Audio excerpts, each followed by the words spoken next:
Começar perguntando o que é o abandono da pessoa idosa, como ele ocorre, onde ele ocorre, quais são os casos mais comuns.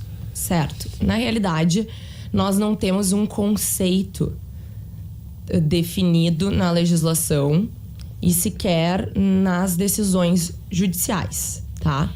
Mas esse conceito ele pode ser extraído da própria Constituição Federal. A Constituição Federal, no artigo 229, ela prevê que é dever dos pais, dos filhos, a assistência aos pais idosos em situação de carência, velhice ou enfermidade. E é dever dos filhos para com os pais e dos pais para com os filhos. É um dever recíproco de amparo mútuo, que deve existir entre eles. Então, a quebra desse dever de cuidado, na realidade, é o que nós podemos chamar de abandono afetivo. Cuidar é um dever, amar não é. Aí, a partir do abandono, se abre esta janela jurídica para exclusão da herança.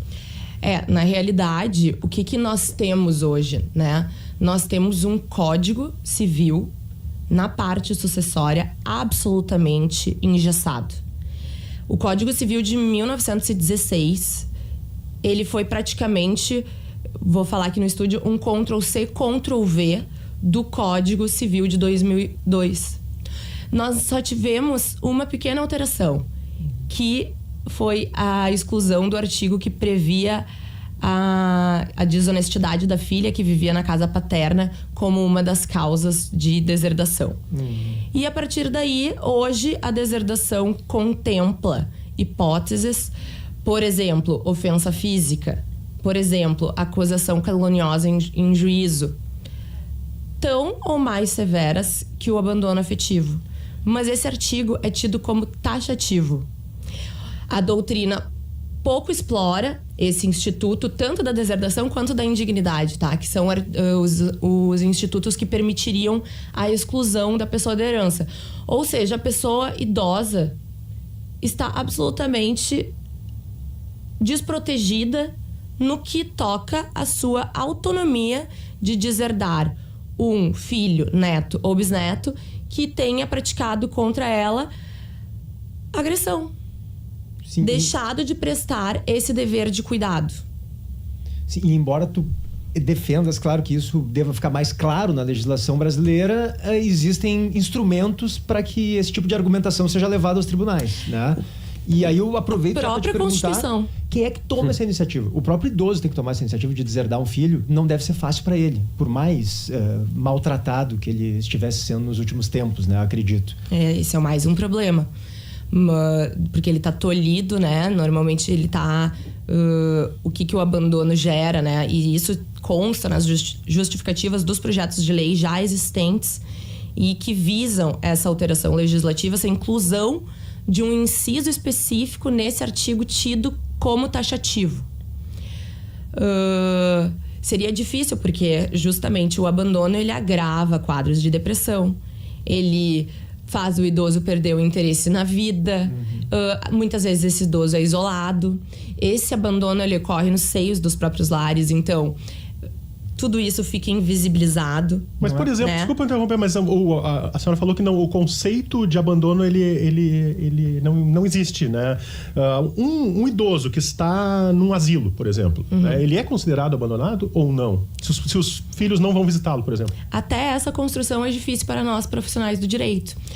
Mas eu creio e, enfim, é desenvolvido isso na doutrina, que o conceito daria para ser extraído da própria Constituição como abandono afetivo é igual a ou sinônimo de quebra no dever de cuidado. Então, um idoso, né, uma pessoa idosa, porque a gente já vem mudando inclusive essa nomenclatura para fins de conscientização social. A pessoa idosa que é depositada num asilo, numa casa de passagem e nunca mais é visitada, os registros disso poderiam servir como uma prova nessa ação de deserdação. Sim, embora o filho possa estar bancando lá a clínica, Rodrigo, não existe um cuidado afetivo com aquele idoso, né? Então o abandono afetivo talvez se caracterize de maneira clara, né? É uma falta de assistência. Ou, claro, também material, engloba assistência material, mas engloba a uma negligência psicológica também. Claro. Uma negligência psíquica, física, com os cuidados daquele idoso. Sem dúvida, sem dúvida. Mas aí repito a minha pergunta: é o idoso que tem que tomar a iniciativa de deserdar o filho? Porque os A idosos prova dificilmente tomariam essa iniciativa. Eu fico pensando... Do ponto de vista como é que psicológico, seria né? muito agressivo As psicologicamente. pessoas que estão próximas desse idoso, a família, a sociedade e o Estado, elas têm a obrigação de denunciar caso sejam constatados maus tratos e violência, porque a falta de cuidado não deixa de ser uma violência contra a pessoa idosa. Então isso é um dever de toda a sociedade. E sendo detectado, né, porque essa agressão, ela também pode ser vista, o que nós vemos, né? Muitos filhos entram com ações de interdição injustificáveis. E ainda que o judiciário julgue improcedente essas ações, alguém sabe dos direitos que as pessoas idosas têm? Alguém sabe, por exemplo, que o abandono afetivo das pessoas idosas, como consta no Estatuto da Pessoa Idosa, causa pena de detenção e multa? Essa conscientização social é que tem de haver. Até para que as pessoas que estão próximas, familiares, cuidadores, pessoas próximas dessa pessoa idosa, possam vir a denunciar. Constou em recente matéria da jornalista Juliana Bublitz que ano passado dobrou o número de abandono e de denúncias em relação às pessoas idosas. De denúncias, né? Porque os números dos abandonos nós sequer temos, justamente por essas dificuldades que ocorrem dentro dos seios familiares e que envolvem inúmeras peculiaridades. Mas o que nós vemos é um número cada vez mais crescente. Em 2025, o Brasil será o 6º país no mundo com maior número de idosos. E em 2030, nós teremos 68,9 milhões de idosos no mundo. Não, no Brasil, No Brasil. Isso. Rafaela, tem uma questão aí que envolve grana, né?